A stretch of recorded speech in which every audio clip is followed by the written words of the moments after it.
तो सबसे पहले आप सभी प्रिय मित्रों को नमस्कार और सभी को राम राम।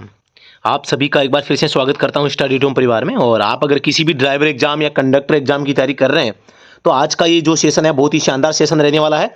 और ये सटासट फटाफट सेशन का हमारा आज जो है 33वां सेशन में आप सभी के सामने रखने जा रहा हूं और इसमें सभी का स्वागत। अभी इस क्लास की जो पीडीएफ नोट्स है आप प्राप्त करने के लिए आप हमारा व्हाट्सएप ग्रुप चैनल जो ज्वाइन कर सकते हैं। व्हाट्सएप चैनल और टेलीग्राम चैनल दोनों ज्वाइन कर सकते हैं। लिंक वीडियो के डिस्क्रिप्शन में दिया गया है। और फ्री कोर्स आप अगर लेना चाहते हैं फ्री कोर्स तो भी उसका भी लिंक है वीडियो के डिस्क्रिप्शन में, आप चेक कर सकते हैं।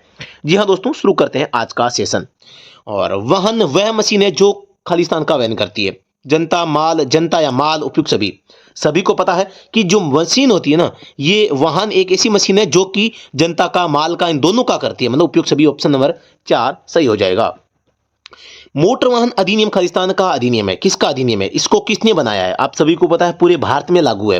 तो इसको पूरे भारत में कोई भी अगर अधिनियम बनता है ना, अधिनियम या नियम, तो इसको कौन लागू करती है? संसद करती है। आप सभी को पता होगा कि संसद में क्या क्या है। एक तो लोकसभा है, लोकसभा, एक राज्यसभा, एक राष्ट्रपति है। इन तीनों की अनुमति के बाद यहां पर कोई जो है जो बिल पेश किया जाता है वो अधिनियम बनता है। तो ये भारत की संसद का क्या है? एक प्रकार का अधिनियम है। और आप सभी को पता होगा स्वतंत्रता के बाद 1988 में सर्वप्रथम मोटर वाहन अधिनियम को लागू किया गया, जिसमें समय समय पर 4-5 बार संशोधन किया जा चुका है।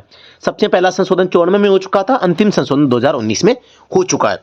तो ये भारत की संसद का अधिनियम है और पूरे भारत में लागू है। इसे लागू 1 जुलाई 1989 को यहां पर किया गया था, ठीक है, और पूरे भारत में लागू है।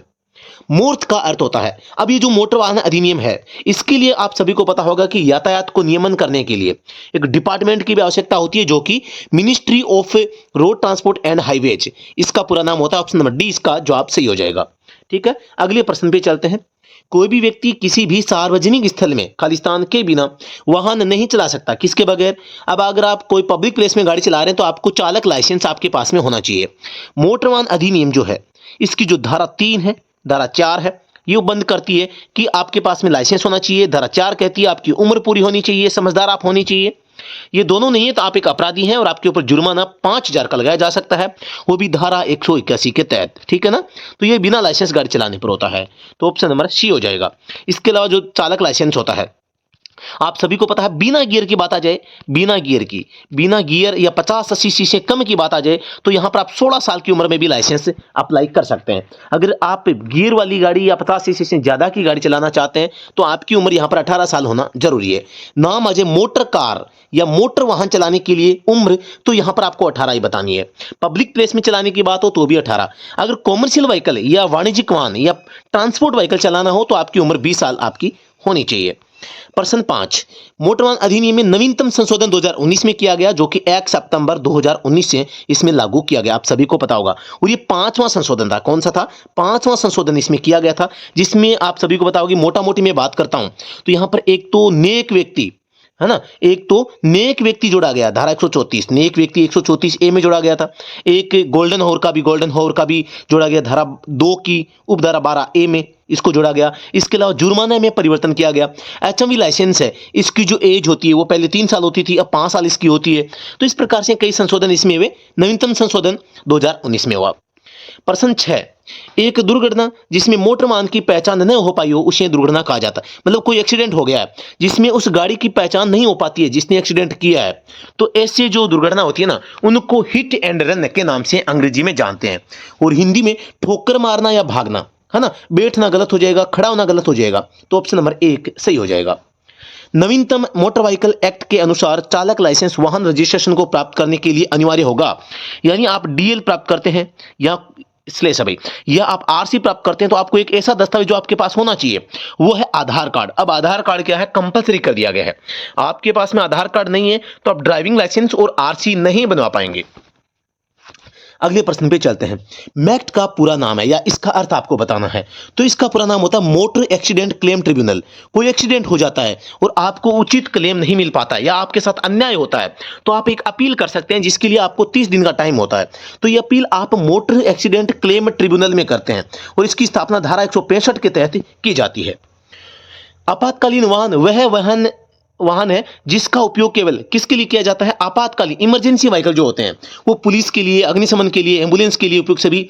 तो यहां पर जो है ना इमरजेंसी व्हीकल, आप सभी को पता है धारा 194 ये कहती है कि आपातकालीन वाहनों को रास्ता देना चाहिए, लेकिन इसमें कौन कौन से आएंगे? पुलिस भी आएगी, अग्निशमन का भी है, एम्बुलेंस का भी है, सभी इसका ऑप्शन नंबर डी हो जाएगा। इसके अलावा अगर कोई अति आपातीय कोई अगर स्थिति है, जैसे भूकंप, बाढ़, कोई ऐसी स्थिति आ गई है, कोई आक्रमण कर दिया गया विदेशी, तो उसके समय भी कुछ आपातकालीन वाहन होते हैं, तो वो भी यहां पर क्या है? इमरजेंसी व्हीकल कहलाते हैं। बीमार, घायल या अन्य रूप से अक्षम जो काम नहीं कर सकते व्यक्तियों के लिए उपयोगी या विशेष रूप से बने आपातकालीन परिवहन को क्या कहते हैं? Ambulance, truck, trailer, wagon. तो आप सभी को पता होगा कि बीमार, घायल को ले जाने वाला क्या होता है? एम्बुलेंस होता है ना? तो ये ध्यान रखना है। एक मोटर वाहन जिसके साथ एक अर्ध ट्रेलर या ट्रेलर जुड़ा हो, या एक ऐसा वाहन जिसमें दो या दो से अधिक अन्य भाग हो जो माल या जनता के लिए वहन के लिए होता है, तो क्या कहलाता है? एम्बुलेंस, जोड़न वाहन, कृत्रिम वाहन, उपरोक्त में से कोई नहीं, तो इसका नाम हो जाएगा जोड़न वाहन या आर्टिकुलेटेड व्हीकल। यानी कि जब भी किसी एक ट्रॉली होती है, इसके आगे ट्रक इसको जोड़ के खींचता है, तो ये एक प्रकार का ट्रेलर या सेमी ट्रेलर, और एक मोटर वाहन एक जोड़न वाहन कहलाता है। अंग्रेजी में बात करता हूं आर्टिकुलेटेड, इसको व्हीकल के नाम से जाना जाता है। प्रश्न 12 है, दूरी से जुड़े पहिया या पहिए पट्टी के वाहन की सतह पर संचारित कुल भार को कहते हैं? दूरी यानी एक्सल हो गई, इसके ऊपर पहिए हैं और ये दोनों पहिए, इन दोनों पे जो भार लगेगा वो एक क्या कहलाएगा? धुरी भार कहलाएगा। ऑप्शन नंबर 1 हो जाएगा। मोटर वाहन अधिनियम के तहत जारी किया गया दस्तावेज जो प्रमाणित करता है कि मोटर गाड़ी सुरक्षा और अन्य मानकों पर खरा उतरता है कहलाता। आप सभी को पता होगा एक ऐसा दस्तावेज जो यह कहता है कि यह गाड़ी रोड पर चलने के लिए योग्य है, और वो होता है गाड़ी का फिटनेस प्रमाण पत्र। आप सभी को पता होगा जब हम गाड़ी का आरसी रिन्यू करवाते हैं तो फिटनेस आवश्यकता होती है। जब ट्रांसपोर्ट गाड़ी को हम यूज करते हैं तो हर साल आपको फिटनेस बनवाना पड़ता है, लेकिन ध्यान रहे वर्तमान व्यवस्था के अकॉर्डिंग नई गाड़ियों का जो फिटनेस होता है वो 2 साल के लिए जारी किया जाता है, दूसरी बार भी 2 साल, फिर तीसरी बार भी, चौथी बार भी 2 साल, यानी कि 8 साल अगर पुराना गाड़ी होगी तब तक 2-2 साल के लिए फिटनेस जारी किया जाता है। वो 9वीं साल फिर से 1-1 साल के लिए जारी किया जाता है, तो वो होता है एक प्रकार का योग्यता या फिटनेस सर्टिफिकेट, है ना? तो ये इसलिए बनाया जाता है कि भी कोई भी गाड़ी है ट्रांसपोर्ट की वो रोड पर चलने के योग्य है या नहीं है, ठीक है ना? तो फिटनेस सर्टिफिकेट की बात आ जाती है तो यहां पर आप सभी को बताऊंगा इसका उल्लेख धारा 56 में किया गया है। धारा का पूछे 56 है, और फॉरम पूछे कौन से में जारी किया जाता है, तो फॉरम यहां पे 38 हो जाता है। वैलिडिटी का पूछे प्राइवेट व्हीकल के लिए 15 साल होता है, और कॉमर्शियल व्हीकल के लिए प्रथम 8 सालों के लिए 2 साल के लिए, फिर उसके बाद 1-1 साल के लिए। एक मोटर गाड़ी जिसका कुल वाहन भार 12 टन से अधिक हो उसको के रूप में निर्दिष्ट वर्गीकृत किया जाता है। आप सभी को पता होगा 1 टन बराबर कितना होता है? 100 केजी होता है। कितना होता है? 1 टन में 1.10 क्विंटल होता है, सॉरी 1 टन बराबर क्या होता है? 10 क्विंटल होता है। मतलब कि 1 टन बराबर कितना हो जाएगा? 10 टन में 10 गुणा 100 केजी कर लो, मतलब 1000 केजी 1 टन में होता है, मतलब 12,000 केजी हो जाएगा। आप सभी को पता है कि यहां पर 12,000 केजी से अगर ज्यादा वजन जिसका होगा उसको हम हेवी गाड़ी के नाम से जानेंगे, भारी मोटर गाड़ी, ठीक है? हल्की मोटर गाड़ी होगी उसका 7.5 टन यहां पर वजन होगा, मध्यम का 7.5 से 12 टन के बीच में होगा। तो ये बातें आपको ध्यान रखनी है। भारी उपकरण या निर्माण उपकरण या मिट्टी उठाने का उपकरण जो स्वचालित है, खींचने वाली या ढोने वाली हो, और जिसका मुख्यतः उपयोग निर्माण और अनुरक्षण के लिए किया जाता है, तो वो क्या कहलाएगा? एक गतिशील मशीनरी कहलाएगी, मशीन का काम कर रही है ना, इसलिए। मनुष्य या जानवरों की पेशीय शक्ति द्वारा चालित परिवहन के माध्यम से क्या मतलब है? मनुष्य या तो स्वयं की शक्ति से खींचेगा, या कोई बैल, भैंसा, ऊंट, है ना, या घोड़ा इत्यादि से खींचेंगे, तो वो क्या रहेगा? मोटर के बिना चलने वाला, मतलब मोटर रहित परिवहन हो जाएगा। Option number B. मोटर गाड़ी अधिनियम के तहत जारी, जिसके तहत मोटर गाड़ी को परिवहन गाड़ी के रूप में उपयोग किया जाता है। ऐसा कौन सा दस्तावेज है जो आप जो है ना मोटर गाड़ी होता है इसका उपयोग आप परिवहन के रूप में कर सकते हैं? कौन सा प्रमाण पत्र होता है? तो वो होता है परमिट आपका। आपकी जैसे जो प्राइवेट गाड़ी भी है, तो आप प्राइवेट गाड़ी को भी टैक्सी गाड़ी में जब आप कन्वर्ट करवाते हैं तो आपको परमिट भरना पड़ता है कि भी मुझे इसका टैक्सी परमिट होती है ना, तो टैक्सी परमिट आपको कटवाना पड़ता है उसके लिए, तो परमिट इसका शब्द सही हो जाएगा। बाकी रोड टैक्स है, बीमा सर्टिफिकेट है, ये आपके वो भी हो जाते हैं। एक मोटर वाहन जिसकी अभिकल्पना और उपयोग प्रधानतः दूसरी गाड़ी को खींचने के लिए किया जाता है। क्या किया जाता है? दूसरी गाड़ी को खींचने के लिए, तो वो एक प्रकार से मुख्य चालक कहलाएगा, प्राइम मूवर इसको कह सकते हैं ना। तो ऑप्शन नंबर 1 प्राइम मूवर या मुख्य चालक, ऑप्शन नंबर ए हो जाएगा। प्रश्न संख्या यहां पर 19 है। टक्कर होने पर पहनने वाले के सिर को आघात से बचाना खालिस्तान का मुख्य ध्येय होता है। आप सभी को पता है धारा 129 हेलमेट के संबंध में उल्लेख करती है, और ये अगर आप नहीं उपयोग में करते हैं तो यहां पर धारा 194 डी है ना, वो आपके ऊपर 1000 की फटकार लगाती है, 500 की 2 नोट जमा कराने पड़ेंगे। इससे अच्छा आप हेलमेट ले लें। तो दोनों धाराएं याद रखनी है, धारा 194 डी 1000 रुपये और धारा 129 हेलमेट का जो उपयोग के लिए कहती है, तो हेलमेट इसमें हो जाएगा। प्रश्न संख्या 20, एक मोटर गाड़ी द्वारा तय की जाने वाली यात्रा की रेखा को क्या कहा जाता है? रेखा जो होती है वो मार्ग कहलाती है, ठीक है ना। ऑप्शन नंबर सी हो जाएगा। सीएनजी का अर्थ क्या होता है? सभी को पता है कंप्रेस्ड नेचुरल गैस, अंग्रेजी में ये हो गया, हिंदी में संपीड़ित प्राकृतिक गैस, ये हो जाएगा। और इसमें सबसे ज्यादा गैस होती है मीथेन, आप सभी को पता है, और आजकल सीएनजी की जो गाड़ियां हैं इसका काफी प्रयोग करने लगे हैं। प्रश्न 22, रोड पर ट्रैफिक में शामिल होता है पैदल चलने वाले, मोटर गाड़ियां भी शामिल है, मोटर रहित परिवहन या अन्य गाड़ियां जैसे भैंसा गाड़ी वो भी ट्रैफिक में है, तो ये सभी क्या है? शामिल हो जाएगी। रोड पर ट्रैफिक में जनता भी शामिल है और गाड़ियां भी शामिल है, और बैलगाड़ी, भैंसा गाड़ी, घोड़ा गाड़ी ये भी शामिल है ना। तो ट्रैफिक में सब शामिल है। बिना चालन शक्ति यानी जिसके पास इंजन नहीं है और खींचे जाने के लिए बनी गाड़ी को क्या कहेंगे? मूल परिवाहक, ट्रेलर, ट्रैक्टर, उपरोक्त में से कोई नहीं, तो वो कहलाएगा ट्रेलर। जिस माना कि कई बार क्या होता है, जैसे कि कोई ट्रॉली है, अब इसके आगे पीछे टायर तो हैं लेकिन इसके पास इंजन नहीं है, इंजन आगे अलग से जोड़ेंगे, तो ये क्या है? ये मुख्य चालक हो जाएगा और ये इसका ट्रेलर हो जाएगा, है ना। तो ये आपको ध्यान देना है। अब ट्रेलर सेमी ट्रेलर में क्या फर्क होता है? जिसमें आगे और पीछे दोनों जगह टायर हो तो वो ट्रेलर कहलाता है, और कई जिसमें केवल पीछे होता है, आगे नहीं होता, ये आगे वाले नहीं होते, तो वो अर्ध ट्रेलर कहलाता है या सेमी ट्रेलर कहते हैं। थोड़ा सा टेक्निकल प्रॉब्लम। हाँ, कंटिन्यू करते हैं अपनी क्लास को और यहाँ पे अगली प्रश्न पे चलते हैं। गाड़ी का खाली भार का मतलब होता है, खाली भार मतलब कि उसमें आपने लोडिंग कुछ भी नहीं किया है, केवल गाड़ी का वजन, गाड़ी और चालक का वजन, गाड़ी और सामान का वजन, केवल सामान का वजन। आप सभी को पता है जब गाड़ी को तोला जाता है, खाली वजन पूछे तो चालक परिचालक भी उसमें शामिल नहीं होते हैं, तो ये गलत हो जाएगा, ये गलत हो जाएगा, ये गलत, केवल गाड़ी का वजन होगा, वो यहाँ पर इसका जवाब हो जाएगा। एक मोटर गाड़ी को चलाने की योग्यता के लिए न्यूनतम उम्र, मोटर गाड़ी को देखो, मोटर गाड़ी आया है न कि ट्रांसपोर्ट व्हीकल, केवल मोटर गाड़ी, मोटर कार शब्द आ जाए या 50 सीसी से अधिक या गियर वाली गाड़ी की बात आ जाए तो यहां पर 18 साल इसका जवाब होता है, तो ऑप्शन नंबर बी हो जाएगा राइट आंसर। इसका उल्लेख धारा 3 में किया गया, कहां पर? 4 में, एज का। धारा 3 क्या है? नीड, यानी आपके पास में लाइसेंस होना चाहिए, ठीक है ना। प्रश्न 26, नौसिखिया लाइसेंस यानी लर्नर लाइसेंस की मान्यता होती है कितनी? 6 माह है, 8 माह है, 7 माह है, 12 माह है। तो धारा 8 लर्निंग लाइसेंस जारी करने के संबंध में उल्लेख करती है, और इसके लिए अप्लाई जो करते हैं ना, अप्लाई फॉर्म संख्या 2 में करते हैं। 2 में जारी किस में किया जाता है? 3 में किया जाता है, और इसकी वैलिडिटी 6 माह होती है। कई बार प्रश्न आ चुका है, ऑप्शन नंबर 1 राइट आंसर हो जाएगा। निम्नलिखित में से कौन सा विकल्पी ईंधन है? विकल्पी का मतलब जैसे पेट्रोल डीजल तो काम आ रहे हैं, इनके अलावा हम कौन सी ईंधन को काम में ले सकते हैं? तो मिथेनॉल है, इथेनॉल है, ब्यूटेन है, ये सभी आगे फ्यूचर में आने वाले टाइम में हम इन सभी का उपयोग करते हुए दिखेंगे। तो ये एक विकल्प है हमारे पास में कि हम डीजल, पेट्रोल, सीएनजी, एलपीजी को छोड़ के भी किसी भी ईंधन को अपना सकते हैं क्या? तो ये विकल्प है मिथेनॉल, इथेनॉल, ब्यूटेन। तो अगले प्रश्न पे चलते हैं। पीयूसी का अर्थ होता है pollution under control, option number A हो जाएगा। और अगर पीयूसीसी इतना है तो सर्टिफिकेट और जोड़ देना वहां लास्ट में केवल, ठीक है ना, प्रदूषण से संबंधित है।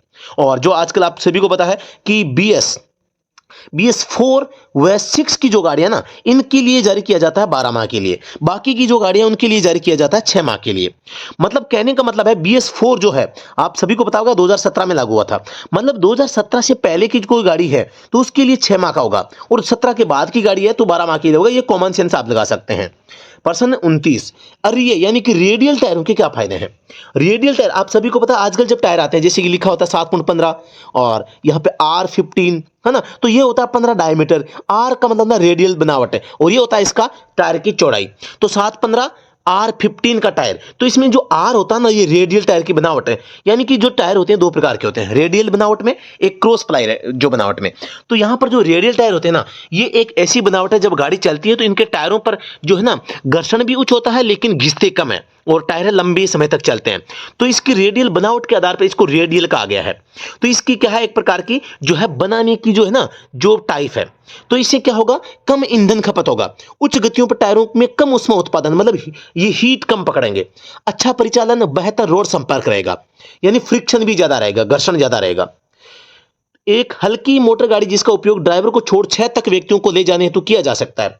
एक ऐसी गाड़ी जिसका उपयोग आप ड्राइवर के अलावा 6 व्यक्तियों को बैठा सकते हैं, तो वो एक टैक्सी गाड़ी हो सकती है। बस में तो ज्यादा होते हैं और ट्रक में तो आपको पता है माल परिवहन होता है। बेहतरीन मील दूरी यानी माइलेज अच्छा पाने के लिए ड्राइविंग के सुझाव क्या होना चाहिए? इष्टतम टायर दबाव, खाली भार कम करना, गाड़ी की नियमित सर्विसिंग, ऊपर के सब। तो यहां पर ये इष्टतम टायर दबाव का मतलब क्या है? इष्टतम मतलब जितना उसके लिए बताया गया है ना, भी आपको 30 पॉइंट हवा रखनी चाहिए, तो वो आपको 30 ही रखना चाहिए। अब अगर आप 20 रखते हैं तो गाड़ी का माइलेज कम हो जाएगा। तो ऑप्शन नंबर यहां पे डी राइट आंसर हो जाएगा। प्रश्न 32 है, माल के अंतर्राज्यीय परिवहन कार्य हेतु परिवहन गाड़ी के लिए खाली स्थान आवश्यक होता है। क्या आवश्यक होता है? जब आप अपने वाहन को अंतर्राज्यीय परिवहन का मतलब है आप एक राज्य से दूसरे राज्य में परिवहन को गाड़ी को ले जाते हैं। तो अगर आप अपने गृह राज्य से बाहर अगर आपको गाड़ी ले जानी है और माल का ट्रांसपोर्ट करना है, तो यहां पर आपको जो है परमिट लेना पड़ेगा। कौन सा परमिट? अब अगर आपको लगता है जैसे राजस्थान में है, आपको लगता है मैं गुजरात चल जाऊं, यूपी चला जाऊं, और आपको लगता है हरियाणा में चल जाऊं, मैं पंजाब में चला जाऊं, तो यहां तक अगर आप सीमित रहते हैं तो मतलब आप नेशनल परमिट ले सकते हैं। नेशनल परमिट की जो वैलिडिटी होती है ना, राष्ट्रीय माल परमिट, ये 4 राज्य, गृह राज्य सहित 4 राज्यों तक वैलिड होता है। एक होता है AITP, तो यानी ऑल इंडिया टूरिस्ट परमिट, तो ये पूरे भारत में होता है ना। तो यहां पर आपको अगर 4 राज्यों के लिए लेना है तो यहां पर राष्ट्रीय माल परमिट हो जाएगा। आप इसको आगे भी बढ़ा सकते हैं और राज्यों की संख्या में आप इसमें इंक्रीज भी कर सकते हैं, डिक्रीज नहीं कर सकते। कम से कम आपको 4 राज्यों का जो है ना परमिट आपको लेना पड़ेगा राष्ट्रीय परमिट के लिए। तो ये चीजें होती है। तो प्रश्न संख्या 33, ट्रैफिक के बिना रुकावट चलने हेतु और रोड का उपयोग करने वालों को कुछ कानूनों और नियंत्रणों, रोक एवं निषेधों से अवगत कराने के लिए खालिस्तान का उपयोग किया जाता है। किसका उपयोग किया जाता है? रोड सुरक्षा अनिवार्य चिन्हों का प्रयोग किया जाता है कि आपको ऐसा करना चाहिए। निषेधों से अवगत, निषेध मतलब आपको कुछ कामों को करने से रोकते हैं, रोका जाता है, निषेध किया जाता है। कानूनी से और नियंत्रण जो होते हैं ना, इस लाइन को पढ़ना आप, जहां पर रोक शब्द आएगा, निषेध शब्द आएगा ना, तो वहां पे अनिवार्य चिन्ह ही आएगा। आपको पता है जो चेतावनी संकेत होते हैं वो किसी भी काम को करने से मना नहीं करते, ठीक है, और न सूचनात्मक करते हैं। केवल अनिवार्य संकेत होते हैं, वो किसी काम को करने या नहीं करने या निषेधात्मक संकेत होते हैं। ठीक है, तो ऑप्शन नंबर 1 इसका जवाब सही हो जाएगा। अब आप कहोगे सर अनिवार्य क्यों, सुरक्षा या पारदर्शी या चेतावनी या सूचना क्यों नहीं? आप सभी को पता है गोल आकृति में जो संकेत होते हैं ना, उनमें रेड क्रॉस होता है। ऐसा अगर कोई भी संकेत माना कि साइकिल पे ऊपर भी है तो साइकिल चलाना मना है, हॉर्न होता है तो हॉर्न बजाना मना है, और स्पीड का भी होता है। तो ये क्या है, कुछ निषेध संकेत होते हैं ना, वो केवल और केवल अनिवार्य संकेत होते हैं। निषेध संकेत अनिवार्य संकेत होते हैं, यानी जो कंपलसरी साइन होते हैं ना गोल आकृति में, ये 2 है। या तो आपको आज्ञा देंगे कि आप ये काम करो, या कहेंगे ये काम न करो, या तो काम को करने से मना करेंगे, या कहेंगे आपको यह काम करना पड़ेगा।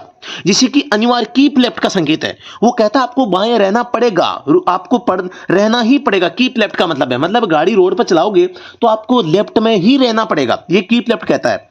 हॉर्न निषेधात्मक संकेत होता है ना, वो कहता है आपको हॉर्न का प्रयोग नहीं कर सकते, करेंगे तो जुर्माना लगाएंगे। मतलब आज्ञा देना और निषेध यानी मना करना, ये 2 काम कौन करता है? केवल अनिवार्य चिन्ह करता है। इसीलिए इसका ऑप्शन नंबर 1 जवाब हो जाएगा। यह रोड चिन्ह सूचित करता है उल्टा त्रिभुज है, मतलब कि क्या हो जाएगा, ये राह या मार्ग दें, यानी कि गिव वे का चिन्ह इसको कह सकते हैं। और ये कहां होता है? जब मेन सड़क होती है ना, माना कोई मेन सड़क है, यहां से कोई छोटी सड़क अगर प्रवेश कर रही है, तो यहां पर जो इस मेन सड़क पर जो गाड़ियां चल रही है ना, इनको आप बाधा न पहुंचे। मतलब कि मुख्य सड़क पर चलने वाले वाहनों को किसी भी प्रकार की बाधा आपके कारण उत्पन्न नहीं होनी चाहिए, जो आप छोटी सड़क से आप एंटर कर रहे हैं। नहीं समझे? तो ये बात है, मतलब मुख्य जो मार्ग है वहां चलने वाले वाहनों को यहां पर जो है कोई बाधा नहीं होनी चाहिए, उनको प्राथमिकता देनी चाहिए। प्रश्न 35, एक गोल आकृति एरो ऊपर की ओर जा रहा है, इसको काट दिया गया, मतलब कि आपको क्या है, प्रवेश नहीं है, नो एंट्री का संकेत हो जाएगा। एक नो एंट्री का संकेत ऐसा भी होता है अभी, अब देख लेना, माइनस का सा। प्रश्न संख्या 36, एक गोल आकृति, एक एरो मतलब नो पार्किंग, 2 मतलब नो पार्किंग नो स्टैंडिंग, मतलब ऑप्शन नंबर 2 पर रुकना या पार्क करना मना है। No stopping no standing, no stopping no standing, ये भी एक आदेशात्मक संकेत है। संकड़े पुल को सूचित करता है, संकड़ा पुल यानी कि एक जो गोल नहीं है, ये त्रिभुज है, ये मार्ग है, आगे से भी चौड़ा पीछे से भी चौड़ा, बीच में से संकड़ा, मतलब आगे क्या है, संकड़ा पुल है। Option number A right answer हो जाएगा। ये क्या है, गोल आकृति 50 बनाया हुआ है, मतलब कि मैक्सिमम गति है, गति सीमा को इंडिकेट करता है, वो भी मैक्सिमम या अधिकतम गति सीमा। प्रश्न 39, एम्बर ट्रैफिक चिन्ह प्रकाश का अर्थ होता है। एम्बर जो ट्रैफिक चिन्ह होता है ना, ये येलो चिन्ह को ही कहते हैं। पहली बात तो येलो कह दो, संतरा कह दो, या आप इसको एम्बर कह दो, ये तीनों नाम एक ही खेत की मूली हैं। पहली बात तो। दूसरी बात, इसका मतलब क्या होता है, ये संकेत तब ऑन होता है जब रेड लाइट होने वाली होती है। पहली बात तो जब रेड लाइट ऑन होने वाली होती है। दूसरी बात, जहां पर ट्रैफिक कम होता है तो यहां पर ये एम्बर लाइट को ब्लिंक करता हुआ या फ्लैश करता हुआ लगा दिया जाता है। इसका मतलब होता है आपको गाड़ी को धीमा करना है केवल, वहां पे और चलते रहना है ना। तो इस प्रकार से रुकना, चलाइए, भोंपू और ये, तो इसमें हो जाएगा रुकना, ऑप्शन नंबर 1 राइट आंसर हो जाएगा। अगला प्रश्न है, एक राज्य द्वारा दिया गया ड्राइविंग लाइसेंस मान्य होता है पूरे भारत में। धारा जो 13 है ना, यहां पर उल्लेख करती है कि जो लाइसेंस है वो कहां वैलिड होगा, पूरे भारत में। धारा 14 क्या कहती है कि आपका जो लाइसेंस होगा उसकी वैलिडिटी क्या रहेगी। ये दोनों धाराएं आपको याद करनी है भाई। लाइसेंस है वो कितने समय के लिए वैलिड है, धारा 14। जो लाइसेंस है कहां कहां मान्य होगा, धारा 13 याद करना, पूरे भारत में मान्य होगा। जब एक व्यक्ति मोटर गाड़ी से दुर्घटना में घायल हो जाता है तो गाड़ी के चालक को, दुर्घटना में घायल हो गया माना कि कोई व्यक्ति, तो एक चालक को क्या करना चाहिए। धारा 134 यह कहती है कि आपका एक कर्तव्य है कि आप उस घायल व्यक्ति की आप सुरक्षा करेंगे, उसको प्राथमिक उपचार देंगे, आप उसको अस्पताल तक पहुंचाएंगे, आप पुलिस को जानकारी देंगे, आप वहां से भागेंगे नहीं। दूसरी बात ये, जब है ना लठ मारने की स्थिति आ जाए तो भाग जाना भाई, पहली बात बता दूं, ये भी एक आपका कर्तव्य बनता है। जहां पर भीड़ आक्रोश में आती है वहां ड्राइवर को नहीं रुकना चाहिए, छुप जाना चाहिए, भाग जाना चाहिए, फरार हो जाना चाहिए और अपने आप को शांत या धैर्यवान रखना चाहिए। वहां पे आपको उग्र होकर बोलना नहीं है ना। तो इस प्रकार की चीजें हैं। तो धारा 134 ड्राइवर के कर्तव्य बताती है, यानी कि आपको क्या करना है, घायल व्यक्ति को वैद्य उपचार देना है, अस्पताल ले जाना है, पुलिस स्टेशन को सूचित करना है। यहां पर अगर आप ऐसा काम नहीं करते हैं तो धारा 187 ड्राइवर के कर्तव्य का पालन नहीं करना, 5,000 का जुर्माना आपके ऊपर लगाया जा सकता है। देख लो, अब 2,000 का नोट तो बंद हो गया है तो 500 की 10 नोट देने पड़ेंगे, या फिर छोटा सा काम है बधाई का कर देना। एक ड्राइवर बहुत अच्छा आदमी होना चाहिए। अब देखो, एक साइन है, त्रिभुज में है, छोटे छोटे नन्हे मुन्ने बालक हैं और हाथ में बैग है, हाथ टिफिन और एकदम शानदार कपड़े पहने हुए आगे बढ़ रहे हैं। कहां जा सकते हैं, स्कूल जा सकते हैं, मतलब आगे पाठशाला हो जाएगी, ऑप्शन नंबर ए। रोड के उपयोगकर्ताओं को पहले से ही रोड की जोखिम भरी परिस्थितियों का एहसास दिलाते हैं। रोड पर माना कोई खड्डा आ गया है, आगे ब्रेकर आ गया है या आगे खतरनाक मोड़ आ गई है ना, तो इस टाइप की जो चीजें हैं वो कौन बताए। आगे पत्थर पड़े हैं, आगे पहाड़ से कोई मतलब कंकड़ पत्थर गिर रहे हैं, कोई आगे बजरी पड़ी है ना, या आगे कोई गहरा खड्डा है, तो इस टाइप की चीजें हैं। तो ये कौन बताता है हमें कि आगे ऐसी चीजें आने वाली है, तो ये बताते हैं हमें चेतावनी संकेत। क्या बताते हैं, चेतावनी संकेत हमें बताते हैं जो कि त्रिभुज में होते हैं। तो इनको हम सावधानी चिन्ह भी बोलते हैं। सावधानी चिन्हों को हम कॉशनरी साइन अंग्रेजी में और चेतावनी चिन्ह हिंदी में कह सकते हैं। ऑप्शन नंबर सी हो जाएगा। आप सभी को पता होगा रोड साइन जो होते हैं, रोड संकेत जो होते हैं ना, 3 प्रकार के होते हैं। कौन कौन से, एक तो आपके आदेशात्मक, नंबर 2 चेतावनी और नंबर 3 यहां पे सूचनात्मक संकेत। ठीक है ना। तो आप सभी ये जानते हैं, एकदम बेसिक सवाल है। प्रश्न 44, रोड के उपयोगकर्ताओं को गंतव्य, दूरी, वैकल्पिक रास्ते और खास स्थान जैसे भोजन अड्डा, सार्वजनिक अस्पताल, पास के अस्पताल इत्यादि का मार्गदर्शन करते हैं। यानी कि व्यवस्था की जानकारी कौन बताता है कि भी कहां पर क्या है। जैसे आपको बताए पेट्रोल पंप आ रहा है, आपको बताए कि यहां पर आगे ना जो इस शहर के लिए इधर से रास्ता, इस शहर के लिए इधर से रास्ता है, या आपको बताए कि यहां पर कोई अस्पताल आई है, आपको बताए कि यहां पर टैक्सी स्टैंड है, आपको बताए कि यहां पर कोई विश्राम स्थल है, होटल है, चाय पीनी है। ऐसी जानकारी बताते हैं सूचनात्मक चिन्ह, जिनको हम सुविधा चिन्ह के नाम से भी जान सकते हैं। मतलब ऑप्शन नंबर 1 सूचना चिन्ह, और ये हमेशा चौकोर आकृति में होते हैं, याद रखना आप।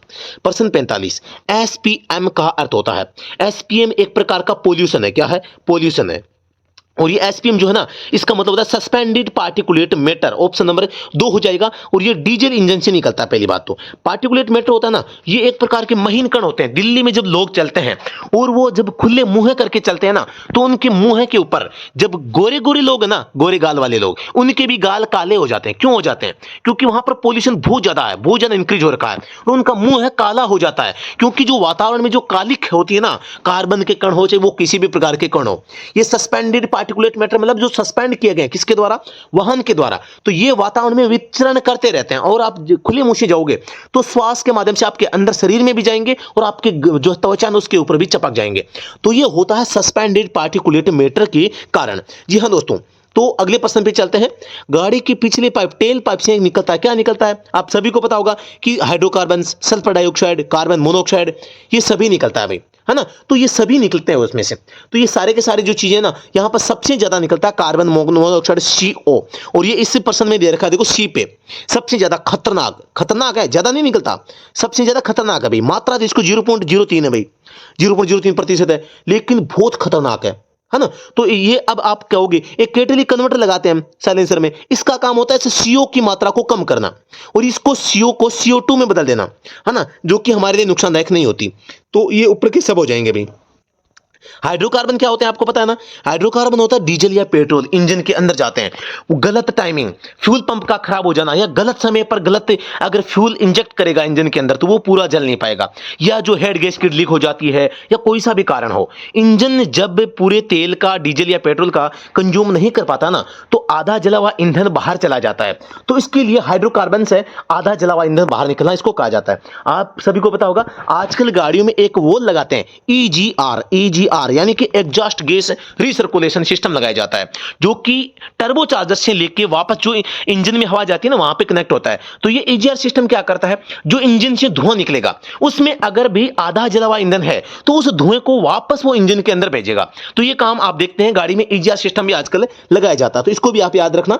तो वो क्या काम करता है, इस हाइड्रोकार्बन आधे जले हुए ईंधन को वापस से रिसर्कुलेट करता है। लेकिन EGR को लगाने का मेन मकसद क्या था कंपनी का, आप सभी को पता है कि भारत सरकार ने BS6 को लागू कर दिया और भारत ने कहा कि आपकी जो गाड़ी है ये ज्यादा पोल्यूशन नहीं कर सकती, अगर ज्यादा पोल्यूशन करेगी तो मार्केट में लाने नहीं देंगे, ये भारत सरकार ने कह दिया। अब कंपनी बेचारी क्या करे, कंपनी ने उपाय सोचा कि करे तो क्या करें, तो उन्होंने ऐसा सिस्टम लगाया कि अगर इंजन है वो तेल को आधा जला के बाहर निकालेगा तो हम उसको वापस प्रयोग करेंगे, चाहे इंजन को नुकसान हो, चाहे इंजन को बहुत बड़ा नुकसान होता है। इसके लिए एक छोटा सा यंत्र लगाते हैं EGR जो है ना, सेंसर लगाते हैं, वो क्या करता है इस जली हुई गैसों के प्रभाव को कम करके फिर इंजन के अंदर उसको भेजता है। फिर भी इस EGR सिस्टम की वजह से गाड़ी है वो ओवरहीट होती है और उसका माइलेज डाउन होता है लेकिन पोल्यूशन कम होता है। तो ये चीजें आपको थोड़ा सा ध्यान देना है, इससे फायदा नहीं होता नुकसान होता है, फायदा केवल ये है पोल्यूशन कम होगा, ठीक है ना। तो ये EGR सिस्टम होता है और ये EGR सिस्टम इसी हाइड्रोकार्बन को कम करने के लिए लगाया जाता है।